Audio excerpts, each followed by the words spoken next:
दोस्तों, vision plus academy की YouTube channel में आप सभी का स्वागत है। आज के वीडियो में हम लोग देखेंगे कि एक थर्ड पार्टी सॉफ्टवेयर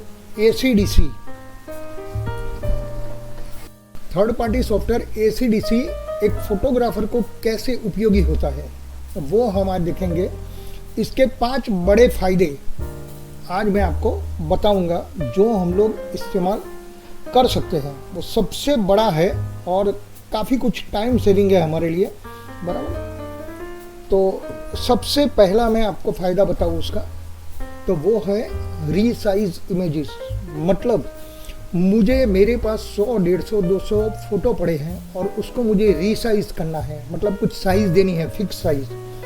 तो मैं ACDC से वो साइज़ में दे सकता हूँ और एक ही क्लिक के ऊपर मेरे 200 के 200 फोटो के ऊपर मेरी साइज़ लग जाएगी। तो आइए देखते हैं, पहला स्टार्ट करते हैं रीसाइज का टॉपिक। तो मैं यहाँ से कुछ फ़ोटो ओपन करता हूँ। ये ACDC सॉफ्टवेयर है, वो आपको सिर्फ जानना है बस। नेट के ऊपर अवेलेबल है, फ्री है, आपको कुछ ज़्यादा करने की ज़रूरत नहीं है इसमें। आप गूगल में जाकर डाउनलोड भी कर सकते हो। अभी मैं कुछ फ़ोटो ओपन करता हूँ।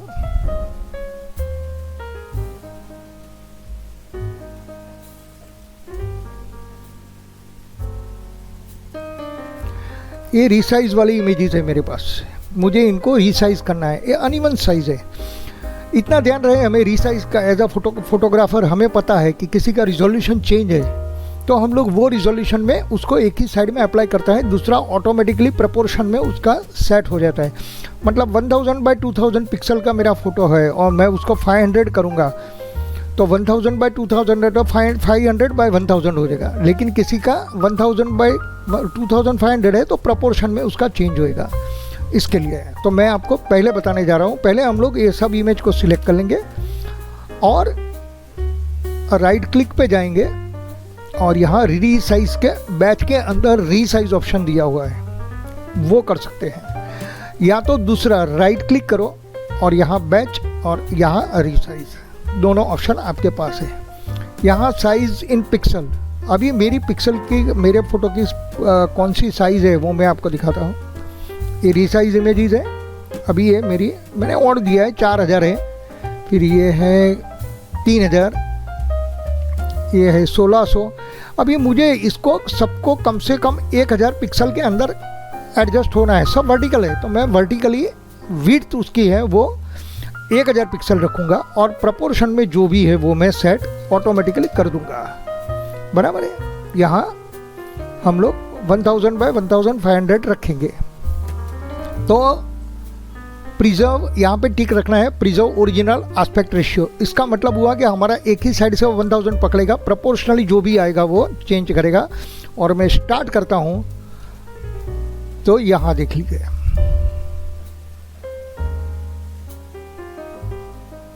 यहाँ वो ऑटोमेटिकली जितनी भी इमेजेस है उसको कन्वर्ट कर दिया, डन हो गया। अभी हम लोग यहाँ पे जाके उसको देख सकते हैं। अभी मैं आपको डायरेक्ट विंडो एक्सप्लोरर में दिखाऊंगा। इसका रेशियो देख लीजिए, 997, 1500 के हिसाब से जो भी हमने दिया था 1000 जो भी मतलब प्रपोर्शन में होता है 1000। विड्थ जिसकी जितनी है वो हिसाब से हो जाएगा। 1000 ये सब 1500 वाले हैं, लेकिन विड्थ सबकी 1000 है। तो आप इस तरह कितने भी फोटो को सिंगल क्लिक के ऊपर रीसाइज कर सकते हो। अभी हम लोग दूसरा टॉपिक पे आते हैं, वो है रोटेट। मतलब मुझे कितनी भी इमेज को रोटेशन में जाना है, मेरे पास कितनी इमेज है मैं रोटेट कर देता हूँ एक ही क्लिक के ऊपर। राइट क्लिक कीजिए और यहाँ एडिट में जाइए, बैच में, और रोटेट में आपको यहाँ ऑप्शन दिया जाएगा 90 degree clockwise, 90 degree counter clockwise, जो भी है वो आप अपने तरीके से इस्तेमाल कर सकते हैं। मैं यहाँ पे 90 डिग्री, ये आपको दिखाता है यहाँ पे प्रीव्यू, 90 डिग्री काउंटर क्लॉकवाइज लिया मैंने और स्टार्ट रोटेट कर देते हैं। सब सिलेक्ट किए हुए हैं। You should select all the photo, control A करके सिलेक्ट करना पड़ता है। स्टार्ट कन्वर्ट और यहाँ पे टिक रखना है, apply to all selected images. ये हमने कन्वर्ट कर दिया, जितने भी कॉपी है वो रोटेट हो जाएगी। डन, ये देख लीजिए, आप खुद देख सकते हो कि पूरी इमेज रोटेट हो गई है। मतलब हमें कोई भी काम करना है तो बहुत जल्द और आसानी से हो जाता है। दैट इज़ प्राइम इम्पोर्टेंट हमारे लिए, बाकी कुछ इम्पोर्टेंट नहीं है इसमें। ACDC कितना यूज़फुल है उसका मैं आपको डेमो दिखा रहा हूँ। करना न करना आपकी चॉइस है, लेकिन यूज़फुल तो है हमारे लिए, क्योंकि हमारा काफ़ी कुछ टाइम सेव हो जाता है इसमें। अभी तीसरा एक सबसे इम्पोर्टेंट टॉपिक मैं आपको बताने जा रहा हूँ, वो है कन्वर्ट टू JPG इमेज। ये मेरी PSD फाइल है। PSD फाइल को मैं JPG इमेज में कन्वर्ट करता हूँ। मुझे फोटोशॉप में सेव करना पड़ेगा, सेव एज JPG। उससे बचने के लिए ACDC ने अच्छा एक आइडिया निकाला है इसमें कि आप कितनी ही इमेज हो उसको डायरेक्ट JPG फॉर्मेट में कन्वर्ट कर सकते हो। फोटोशॉप में हम लोग को जब एल्बम बनाते हैं तभी PSD फाइल बनती है। वो फाइल बहुत हैवी रहती है और वो हैवी फाइल को हमें बार बार JPG सेव करना पड़ता है। वो बहुत टाइम कंज्यूमिंग जॉब है और बोरिंग भी है। तो हम लोग यहाँ से आसानी से कर सकते हैं। इसको Ctrl A मार के सिलेक्ट कर दीजिए या इस तरह सिलेक्ट कर लीजिए और राइट क्लिक कीजिए, बैच, और यहाँ convert file format Ctrl F click कीजिए। यहाँ JPG में जाइए। अभी कभी क्या होता है, जब हम फाइल सेव करते हैं JPG में तो हमारे पास दो ऑप्शन रहते हैं। हमें कस्टमर को भी देना है और एक हमारे पास भी रखना है ओरिजिनल फाइल। तो हम लोग कस्टमर को जब देने का फाइल अप्रूवल वाला आता है तो यहाँ फॉर्मेट सेटिंग में जाके यहाँ से उसकी वैल्यू 10 तक रख सकते हैं। 8, 9, 10 जो भी आप चाहो, साइज आपकी वही रहेगी, सिर्फ उसकी मेन साइज कम हो जाएगी। मैं इसको 10 रख देता हूँ।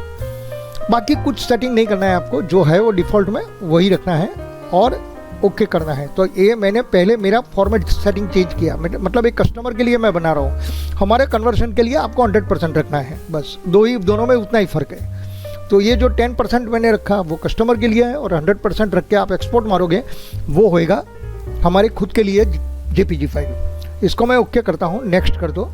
यहाँ आपको फाइल कौन सी जगह पर सेव करनी है वो आपको दिखाना है। मतलब यही फोल्डर के अंदर आपको ये PSD के साथ ही JPG सेव करनी है। तो आप यहाँ पे क्लिक कर दीजिए तो आपकी फाइल यही फोल्डर के अंदर ये PSD फाइल के साथ से हो जाएगी। और आप प्लेस इन मॉडिफाइड फोल्डर, मतलब आपको कुछ पाथ देना है तो आप यहाँ से दे सकते हो। जो भी पाथ देना आपको, जहाँ सेव करनी है आप कर सकते हो। तो ये सब चीज़ें दोनों ऑप्शन है आपके पास, आप जहाँ पे भी कर सकते हो। तो मैं पहले इसके अंदर ही रख देता हूँ PSD place modified images in the same folder. यही फोल्डर में मैंने रख दी। नेक्स्ट करो, स्टार्ट कन्वर्ट। ये आपकी जितनी भी PSD फाइल है उसको JPG में कन्वर्ट करके छोड़ देगा और फाइल की साइज़ छोटी कर देगा, क्योंकि हमने 10% पे रखा है। ये फिनिश हो गया। तो आप देख लीजिए ये सब JPG फाइल बन चुकी है और इसके फाइल फॉर्मेट भी, मतलब साइज़ भी छोटी है। हम लोग कस्टमर को देने लायक है। ये कन्वर्ट टू JPG ये रही। अब ये देख लीजिए 1.24 MB 796 KB 901 KB।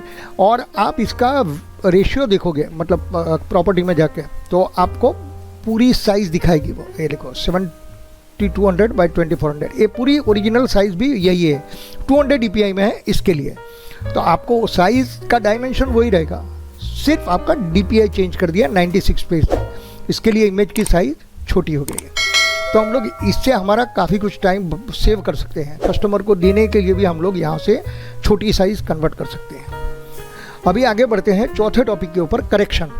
हमें कुछ फ़ोटो एमेच्योर के या हमारे फ़ोटो है और उसमें बल्क क्वांटिटी में हमें करेक्शन करना है। सपोज ये 4 फ़ोटो है मेरे पास, मुझे इसको करेक्शन करना है तो मैं बैच में डाल दूँगा। यहाँ से बैच और यहाँ एडजस्ट एक्सपोजर। एडजस्ट एक्सपोजर में जाओगे तो आपको फ़ोटो ओरिजिनल और करेक्टेड दिखाई देगा। और यहाँ पे एक्सपोजर में अगर आपको कुछ सेटिंग करनी है तो आप थोड़ा बहुत एक्सपोजर बढ़ा सकते हो। बाद में लेवल में जाने के बाद आपको पूरा लेवल का ऑप्शन मिलता है यहाँ से। मतलब फ़ोटो को आपको जितना ब्राइट करना है। ये मेरा ओरिजिनल इमेज है। ये ओरिजिनल इमेज को मैं इस तरह चेक करके देख सकता हूँ कि भाई मेरी ओरिजिनल ऐसी है और ये ऐसी है, कैसी रही, कैसी लगती है, वो हिसाब से। बाकी इमेज मोस्टली इसके पैरेलल में जो भी है मतलब कभी कुछ इमेज ब्राइट रहती है, कभी कुछ डीप रहती है, लेकिन हो सके तो एक फोल्डर में एक सरीखी इमेज रखो जो आपको आसान हो जाएगा।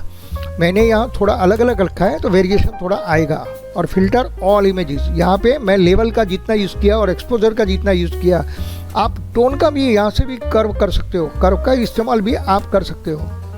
मतलब आपको जो भी लेना है कर्व का इस्तेमाल भी आप यहाँ से कर सकते हो। और फिल्टर इमेजेस करो, आपकी जितनी भी इमेजेस है वो सब कन्वर्ट हो जाएगी करेक्शन नाम के फोल्डर के अंदर। ये देख लीजिए, ये मेरी इमेज कन्वर्ट होके आ गई। अभी ये ओरिजिनल इमेज है और ये कन्वर्टेड इमेज है। हम लोग और व्यू करेंगे, ये मेरी ओरिजिनल है और ये मेरी चेंज हो गई, देख लीजिए। तो इस तरह आप फोटो को करेक्शन भी कर सकते हो। करेक्शन करना एकदम आसान है इसमें, लेकिन ध्यान रहे कि आपकी जितनी भी वैल्यू है वो वैल्यू सेम रहे। मतलब इमेजेस का जो डेप्थ है, मतलब डार्कनेस या जो, वो मोस्टली सेम होएगा तो आपको अच्छा रिजल्ट मिलेगा इसमें। पांचवा और आखिरी टॉपिक है इसमें, वाटरमार्क या लोगो डालना इमेज के अंदर। हम कस्टमर को कभी कभी फ़ोटो सिलेक्शन के लिए देते हैं, वो ज़्यादा फ़ोटो हमारे पास सिलेक्शन को नहीं देता है। 100,000 फ़ोटो खींचे हैं तो 200 में वो सिलेक्ट कर देगा और एल्बम बना के हमें देना पड़ता है। 800 फ़ोटो उसके पास ऐसे ही चले जाते हैं। यहाँ हम लोग फ़ोटो को रोक नहीं सकते हैं देने के लिए, लेकिन हर एक फ़ोटो के ऊपर हमारा लोगो रहेगा और हमारा वाटरमार्क रहेगा। ये सबसे बड़ा पॉइंट है। तो जैसे ही लोगो और वाटरमार्क रहेगा तो उसको बार बार हमारी याद आती जाएगी। तो ये चीज़ भी हम कर सकते हैं। तो यहाँ मैंने एक टॉपिक रखा है, ये रहा वाटरमार्क का। ये इतनी इमेज है मेरे पास, बराबर है।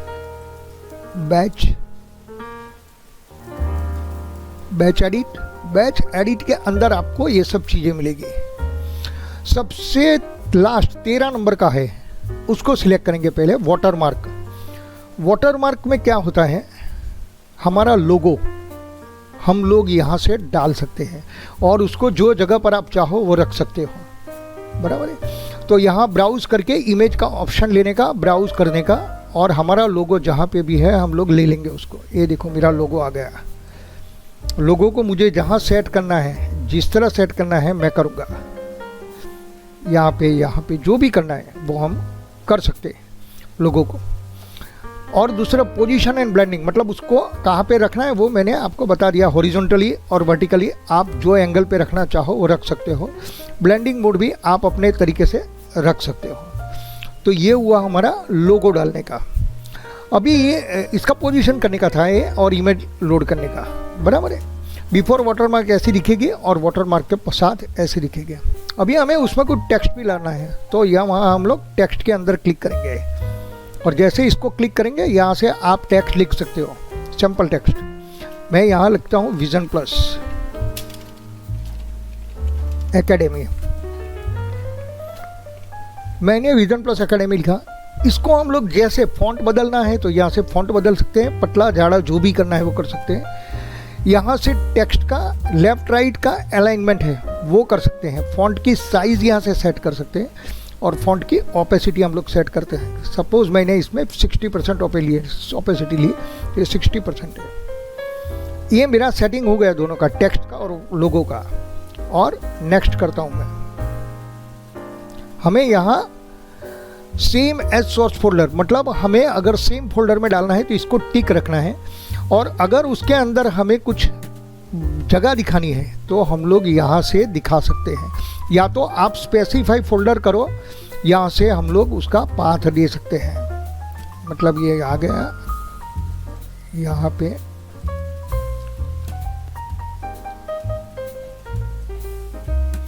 ये मेरा वाटरमार्क, उसके अंदर मैंने न्यू फोल्डर रखा है, ओके कर देता हूँ और नेक्स्ट करता हूँ। यहाँ मेरी इमेज को लोगो लगना चालू हो गया, कन्वर्ट भी हो जाएगी, लोगो भी लग जाएगा और मेरा नाम भी आ जाएगा। इस तरह हम लोग जितनी ही इमेज है कस्टमर को देने के लिए अगर हमें कुछ इस्तेमाल करना है तो हम लोग अच्छी तरह इसका इस्तेमाल कर सकते हैं। ये हो गया फिनिश। अभी हम लोग न्यू फोल्डर के अंदर ये दिखेंगे कि क्या कैसे दिख रहा है वो।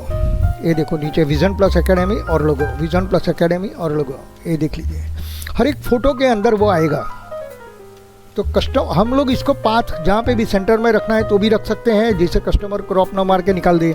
जो भी है वो that is depend upon us कि हम कहाँ उसका पोजिशनिंग करते हैं। इस तरह हम लोग हमारे इमेज को लोगो और वाटरमार्क डाल सकते हैं जो हम कस्टमर को देने जा रहे हैं। तो दोस्तों ये वीडियो काफ़ी यूज़फुल था आपके लिए, पसंद भी आया होगा। अगर आप मेरी चैनल पे पहली बार आए हैं तो प्लीज़ मेरी चैनल को सब्सक्राइब करना ना भूलें और बेल आइकन ज़रूर दबाएं, जिससे आपको नए वीडियो की नोटिफिकेशन मिलती रहे। धन्यवाद।